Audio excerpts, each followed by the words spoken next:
Hello students, ਅੱਜ ਸਾਡਾ ਬਹੁਤ ਹੀ ਇੰਟਰਸਟਿੰਗ ਟੌਪਿਕ ਜੋ ਕਿ ਫਿਗਰ ਆਫ ਸਪੀਚ ਹੈ ਉਹਨੂੰ ਡਿਸਕਸ ਕਰਨ ਜਾ ਰਹੇ ਹਾਂ। ਤੇ ਸਭ ਤੋਂ ਪਹਿਲੇ ਦੱਸੀਏ ਕਿ ਫਿਗਰ ਆਫ ਸਪੀਚ ਜਾਂ ਲਿਟਰੇਰੀ ਟਰਮਸ ਵੀ ਬੋਲ ਦਿੱਤਾ ਜਾਂਦਾ ਹੈ ਇਹਨਾਂ ਨੂੰ।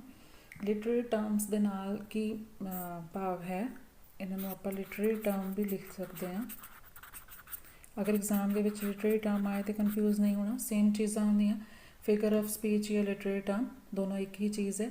ਜਿਸ ਤਰ੍ਹਾਂ ਅਸੀਂ ਆਪਣੇ ਆਪ ਨੂੰ ਸਜਾਉਣ ਵਾਸਤੇ ਕਈ ਤਰ੍ਹਾਂ ਦੇ ਗਹਿਣਿਆਂ ਦਾ ਇਸਤੇਮਾਲ ਕਰਦੇ ਹਾਂ, ਕਈ ਤਰ੍ਹਾਂ ਦੀ ਜੁਐਲਰੀ ਨੂੰ ਯੂਜ਼ ਕਰਦੇ ਹਾਂ ਔਰ ਉਹ ਜੁਐਲਰੀ ਮੇਕਅਪ ਕਰਕੇ ਅਸੀਂ ਬਹੁਤ ਸੁੰਦਰ ਦਿਖਾਈ ਦੇਣ ਦੀ ਕੋਸ਼ਿਸ਼ ਹੁੰਦੀ ਹੈ ਸਾਡੀ। ਸੇਮ ਵੇ ਲੈਂਗੁਏਜ ਨੂੰ ਵੀ ਅਸੀਂ ਸਜਾਉਣਾ ਹੈ, ਲੈਂਗੁਏਜ ਤੇ ਉਹਨੂੰ ਵੀ ਡੈਕੋਰੇਟ ਕਰਨਾ ਹੈ ਔਰ ਉਹਨੂੰ ਕਰਨ ਵਾਸਤੇ ਜਿਹੜੀਆਂ ਚੀਜ਼ਾਂ ਨੂੰ ਇਸਤੇਮਾਲ ਕੀਤਾ ਜਾਂਦਾ ਉਹ ਇਹ ਸਾਰੀਆਂ ਜੁਐਲਰੀਜ਼ ਦੀ ਤਰ੍ਹਾਂ ਆਪਾਂ ਇਹਨਾਂ ਟਰਮਸ ਨੂੰ ਯੂਜ਼ ਕਰਦੇ ਹਾਂ ਔਰ ਇਹਨਾਂ ਦੇ ਬਾਰੇ ਅੱਜ ਅਸੀਂ ਰੀਡ ਕਰਨਾ। ਵੈਸੇ figure of speech English language ਦੇ ਵਿੱਚ ਕਾਫੀ ਹੁੰਦੀਆਂ, ਲੇਕਿਨ ਅਗਰ ਆਪਾਂ ਤੁਹਾਡੇ ਕਲਾਸ ਦੇ ਲੈਵਲ ਦੇ ਹਿਸਾਬ ਦੇ ਨਾਲ ਗੱਲ ਕਰੀਏ ਤਾਂ ਆਹੀ ਜੋ 5 ਫਿਗਰ ਆਫ ਸਪੀਚ ਹੈਗੀਆਂ ਇਹੀ ਤੁਹਾਡੇ ਸਿਲੇਬਸ ਦੇ ਵਿੱਚ ਮੇਨ ਯੂਜ਼ ਹੋ ਰਹੀਆਂ ਪੋਇਟਰੀ ਸੈਕਸ਼ਨ ਦੇ ਵਿੱਚ।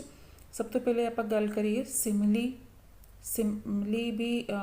ਯੂਜ਼ ਹੋ ਰਿਹਾ, ਮੈਟਾਫੋਰ, ਐਲਿਟਰੇਸ਼ਨ, ਪਰਸੋਨੀਫਿਕੇਸ਼ਨ ਔਰ ਇਮੇਜਰੀ। ਜੋ ਸਟੂਡੈਂਟ ਪਲੱਸ 2 ਦੇ ਵਿੱਚ ਇਲੈਕਟਿਵ ਇੰਗਲਿਸ਼ ਜਿਹਨਾਂ ਸਟੂਡੈਂਟਸ ਨੇ ਰੱਖੇ ਹੋਏ ਆ ਉਹਨਾਂ ਦੇ ਲਈ ਵੀ ਇਹ ਟੌਪਿਕ ਬਹੁਤ ਇੰਪੋਰਟੈਂਟ ਹੈ ਅਤੇ ਇਸ ਚੀਜ਼ ਨੂੰ ਅਗਰ ਇੱਕ ਵਾਰੀ ਆਪਾਂ ਧਿਆਨ ਨਾਲ ਸੁਣ ਲਈਏ ਤਾਂ ਈਜ਼ੀਲੀ ਆਪਾਂ ਉਹਨੂੰ ਗ੍ਰੈਸਪ ਕਰਾਂਗੇ। ਸਿਮਿਲੇ ਦੀ ਗੱਲ ਕਰੀਏ, ਸਿਮਿਲੇ ਕੀ ਚੀਜ਼ ਹੈ? ਕੰਪੈਰੀਜ਼ਨ। ਸਭ ਤੋਂ ਪਹਿਲੇ ਆਪਾਂ ਗੱਲ ਕਰੀਏ ਕਿ ਸਿਮਿਲੀ ਵਿੱਚ ਵੀ ਕੰਪੈਰੀਜ਼ਨ ਹੋ ਰਿਹਾ, ਮੈਟਾਫੋਰ ਦੇ ਵਿੱਚ ਵੀ ਕੰਪੈਰੀਜ਼ਨ ਹੋ ਰਿਹਾ। ਦੋਨਾਂ ਦੇ ਵਿੱਚ ਕਈ ਵਾਰ ਕਨਫਿਊਜ਼ਨ ਹੁੰਦੀ ਹੈ, ਲੇਕਿਨ ਇਸ ਚੀਜ਼ ਨੂੰ ਅੱਜ ਕਲੀਅਰ ਕਰ ਲੈਣਾ। ਸਿਮਿਲੇ ਦੇ ਵਿੱਚ ਕਿਹੜੇ ਵਰਡਸ ਹੁੰਦੇ ਆ ਜਾਂ ਫਰੇਜ਼ਸ ਹੁੰਦੇ ਆ ਜਾਂ ਲਾਈਨਸ ਤੋਂ ਆਪਾਂ ਕਿਵੇਂ ਆਈਡੈਂਟੀਫਿਕੇਸ਼ਨ ਕਰ ਲੈਂਦੇ ਹਾਂ ਕਿ ਇਹ ਸਿਮਲੇ ਹੈ। ਅਤੇ ਸਭ ਤੋਂ ਪਹਿਲੇ ਆਪਾਂ ਦੇਖੀਏ ਕਿ ਕਿਹੜੇ ਵਰਡਸ ਔਰ ਫਰੇਜ਼ਸ ਸਿਮਿਲੇ ਦੇ ਵਿੱਚ ਯੂਜ਼ ਹੋ ਰਹੇ ਆ ਦੈਟ ਕੰਪੈਰੀਜ਼ਨ ਤਾਂ ਹੈ ਹੀ, ਸਮਥਿੰਗ ਟੂ ਸਮਥਿੰਗ ਐਲਸ।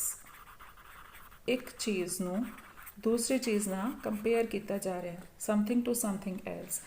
ਹੁਣ ਅਗਰ ਆਪਾਂ ਐਗਜ਼ਾਮਪਲਸ ਦੇਖੀਏ, ਐਗਜ਼ਾਮਪਲਸ ਤੋਂ ਕਲੀਅਰ ਹੋਏਗਾ। She has a face, she changes her face like mask, face like mask। ਜਿਸ ਤਰ੍ਹਾਂ ਕੋਈ ਮੁਖੌਟੇ ਬਦਲ ਲੈਂਦਾ ਉਸ ਤਰ੍ਹਾਂ ਚਿਹਰੇ ਬਦਲੀ ਕਰਨਾ, ਇਹ ਵੀ ਸਿਮਿਲੇ ਦਾ ਐਗਜ਼ਾਮਪਲ ਹੈ।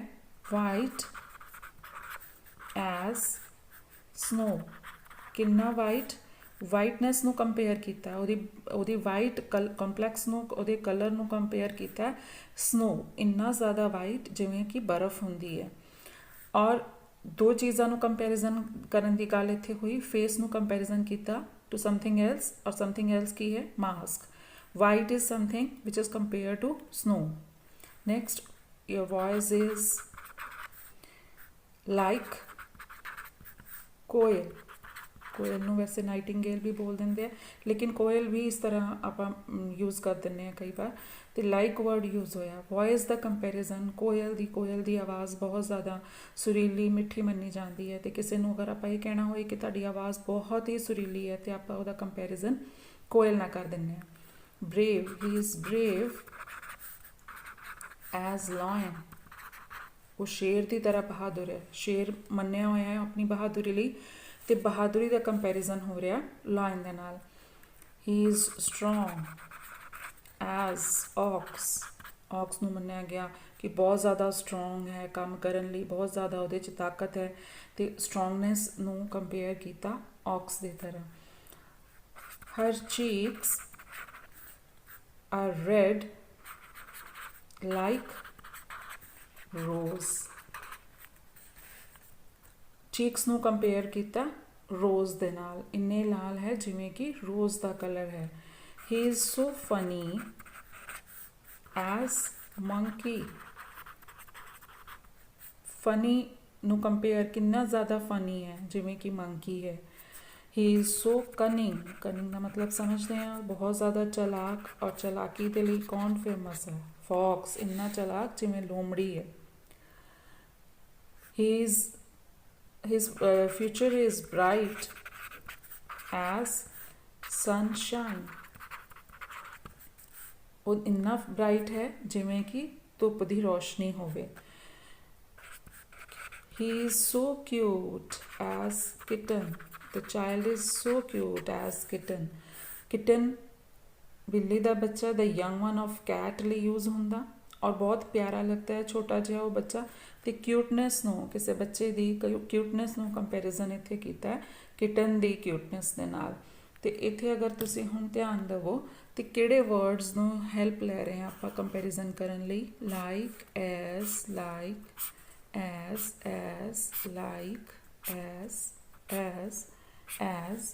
ਐਜ਼.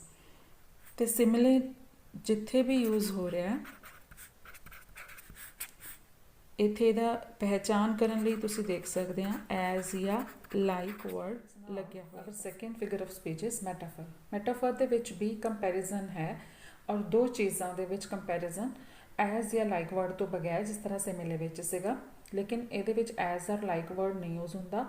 ਦੋ ਚੀਜ਼ਾਂ ਨੂੰ ਜੋ ਕੰਪੇਅਰ ਕੀਤਾ ਜਾਂਦਾ ਉਹਦੇ ਵਿੱਚ ਇੱਕ ਚੀਜ਼ ਨੂੰ ਦੂਸਰੇ ਦੇ ਬਰਾਬਰ ਦੱਸਿਆ ਜਾਂਦਾ. ਟੂ ਥਿੰਗਸ ਆਰ ਸਿਮਿਲਰ, ਇਸ ਤਰੀਕੇ ਦੇ ਨਾਲ ਐਕਸਪ੍ਰੈਸ ਕੀਤਾ ਜਾਂਦਾ. For example, the first sentence is my daughter is an angel. Comparison of my daughter is with an angel. Next sentence, your class is a zoo. ਜਦੋਂ ਬਹੁਤ ਜ਼ਿਆਦਾ class ਦੇ ਵਿੱਚ ਸ਼ੋਰ ਹੋਏ ਅਤੇ ਫਿਰ ਕੀ ਕਈ ਵਾਰ ਟੀਚਰ ਬੋਲ ਦਿੰਦਾ ਹੈ ਕਿ ਤੁਹਾਡੀ ਕਲਾਸ ਤਾਂ ਪੂਰਾ ਜ਼ੂ ਲੱਗਦੀ ਪਈ ਹੈ. ਕੰਪੈਰੀਜ਼ਨ ਕੀਤਾ ਹੋਇਆ, ਐਕਚੁਅਲੀ ਜ਼ੂ ਹੁੰਦੀ ਨਹੀਂ ਹੈ, ਕਲਾਸ ਨੂੰ ਕੰਪੇਅਰ ਕੀਤਾ ਜ਼ੂ ਦੇ ਨਾਲ. ਬਹੁਤ ਜ਼ਿਆਦਾ ਸ਼ੋਰ ਹੁੰਦਾ. Education is your passport to fly high.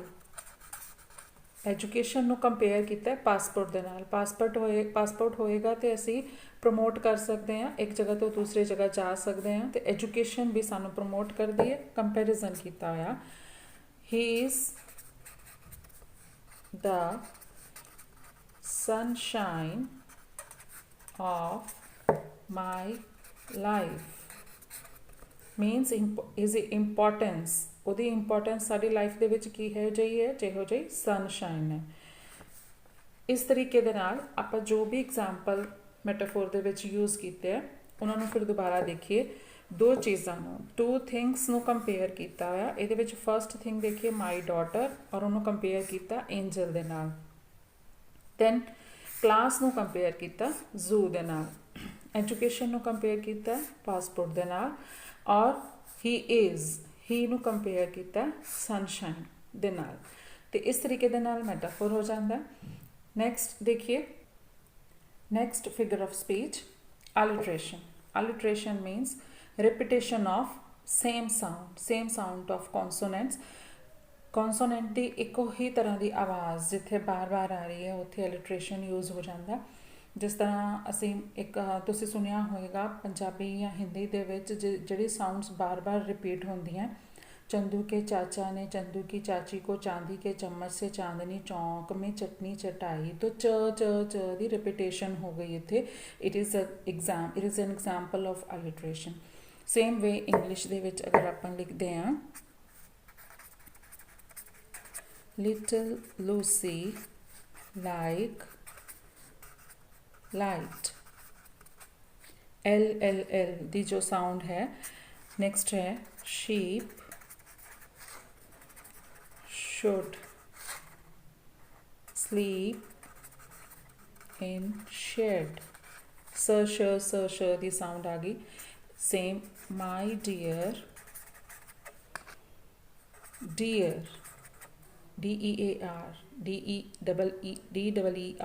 is dear. ਮੇਰਾ ਪਿਆਰਾ ਹਿਰਨ ਮੈਨੂੰ ਪ੍ਰਿय ਹੈ. My dear is deer. ਤੋਂ ਡੀ ਦੀ ਸਾਊਂਡ ਰਿਪੀਟ ਹੋ ਰਹੀ ਹੈ. ਇੱਥੇ ਆਪਾਂ ਬੋਲ ਦਿੰਦੇ ਹਾਂ ਐਲਿਟਰੇਸ਼ਨ ਨੂੰ ਯੂਜ਼ ਕੀਤਾ ਹੋਇਆ. ਫਿਰ ਦੁਬਾਰਾ ਇੱਥੇ ਦੇਖੀਏ, ਇੱਥੇ ਸਾਊਂਡ ਕਿਹਦੀ ਆ ਰਹੀ ਹੈ, ਐਲ ਦੀ. इत्थे श स श ड डियर डियर डियर ड डी दी साउंड आ रही है, इत्थे डी दी है, इत्थे श दी आ रही है, इत्थे एल दी आ रही है, तो ये एलिट्रेशन साउंड्स हो जाती हैं। ਹੁਣ ਆਪਾਂ ਗੱਲ ਕਰਨੀ ਹੈ ਪਰਸੋਨੀਫਿਕੇਸ਼ਨ ਜੋ ਲਿਟਰੇਰੀ ਟਰਮ ਹੈ ਇਹਦੇ ਵਿੱਚ ਵੀ ਬੇਟਾ ਕੰਪੈਰੀਜ਼ਨ ਹੈ, ਕੰਪੈਰੀਜ਼ਨ ਹੀ ਕੀਤਾ ਜਾਂਦਾ, ਲੇਕਿਨ ਇੱਕ ਨॉन ਲਿਵਿੰਗ ਥਿੰਗ ਨੂੰ ਜਾਂ ਇੱਕ ਆਬਜੈਕਟ ਨੂੰ ਆਪਾਂ ਕੰਪੇਅਰ ਕਰ ਦਿੰਦੇ ਆ ਲਿਵਿੰਗ ਥਿੰਗ ਦੇ ਨਾਲ। एग्जाम्पल ਦੇ ਨਾਲ मोस्ट क्लियर हो जाएगा। फर्स्ट एग्जाम्पल देखिए, द फायर